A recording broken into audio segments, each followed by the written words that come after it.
Sekarang ni kita berhadapan dengan zaman yang penuh dengan fitnah. Semua saling mengumpat, saling fitnah dan saling buat macam-macam andaian yang mendatangkan pada perbuatan-perbuatan dosa. Allah Subhanahu wa taala berfirman dalam surah Al-Hujurat ayat 12, "Wahai orang-orang yang beriman, jauhilah kebanyakan daripada sangkaan, kerana sesungguhnya sebahagian daripada sangkaan itu adalah perbuatan dosa." Ila akhir ayat. Maka Allah Subhanahu wa taala jelas mengatakan janganlah kita bersangka-sangka ataupun kita duk kata ke orang, kita merasa orang tu jahat, orang tu dan sebagainya, sebab kita sendiri pun tidaklah sempurna. Baginda Nabi SAW menyebut dalam satu hadis daripada Sayyidina Abu Hurairah radhiyallahu anhu di dalam riwayat Imam Muslim, "Adakah kamu tahu apakah itu mengumpat?" Maka kata para sahabat, "Allah wa rasuluhu a'lam." Hanya Allah dan Rasulnya yang mengetahuinya. Kata Nabi SAW, "Kamu menyebut perihal saudaramu yang tidak disukai." Maka inilah yang disebut dengan khibah ataupun mengumpat, yakni perumpamanya, kata Imam Al-Maraqi dalam kitab beliau, seperti mana diumpamakan seperti makan daging saudara kita yang dah mati ataupun menyiat-nyiat kehormatan dan juga dagingnya.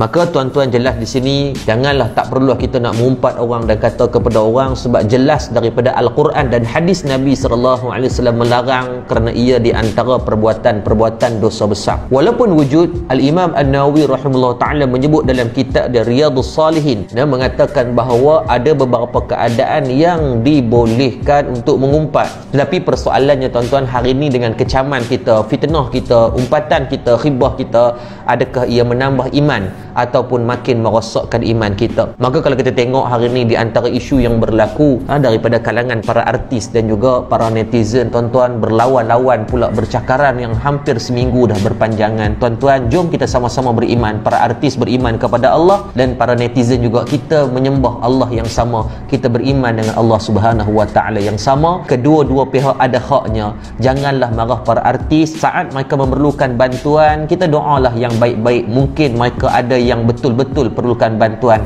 Janganlah dinilai job yang sebelumnya daripada dapat 100,000, 20,000 kenderaan mereka, rumah mereka, itu adalah urusan mereka dengan Allah. Maka kita pun sama kan, kadang-kadang hari ini dalam bab bantuan, di pusat bantuan, sahabat saya di pejabat zakat, dia kata apa? Dia kata, "Ustaz, hari ini bukannya orang susah sangat hidup main, kadang-kadang orang yang senang tu berebut lebih daripada orang susah. Malah yang datang tu ada yang dengan sport rim 18, kereta sport rim 18 mahal sampai 3-4 ribu. Dalam keadaan kita tengok ada orang yang datang tu dalam keadaan pakai handphone ni tuan-tuan, iPhone 11 tuan-tuan, harga macam pergi umrah balik hari. Kadang-kadang yang diberikan itu mungkin kita mengambil hak orang lain yang lebih memerlukan. Nilai 10 kilo beras pada kita yang senang tak sama pada nilai 10 kilo beras pada orang yang susah. Tak berkecuali juga kita tengok baru-baru ni Al-Fadil, guru kita yang mula, Ustaz Ibik Liu pun kena dengan benda yang sama. Walaupun yang tegur juga adalah ustaz, saya yakin ustaz itu juga tegur daripada sudut yang baik. Cuma mereka faham daripada isu teguran tersebut, tetapi kita lah netizen yang memandang dari sudut yang berbeza, daripada dua perspektif beza membuatkan kita memandang dengan emosi, dengan amarah, dengan nafsu, tidak memandang dengan iman. Sehingga kan saya bagi contoh macam ni tuan-tuan. Tuan-tuan nampak power bank ni warna apa? Tuan-tuan, kita semua nampak warna merah. InsyaAllah lah kalau tak 2 kali Jumaat arwah tuan-tuan. Tetapi tuan-tuan, orang yang lain yang pandang dari sudut berbeza, dia tak nampak merah dia tuan-tuan, dia nampak warna hitam. Ingat, musuh kita hari ni bukanlah sesama kita. Musuh kita yang jelas adalah untuk kita mengekang makhluk yang bernama coronavirus. Maka mudah-mudahan Allah Subhanahu wa taala menyempurnakan dunia dengan rahmat dan kasih sayang Allah Subhanahu wa taala. Assalamualaikum warahmatullahi taala wabarakatuh.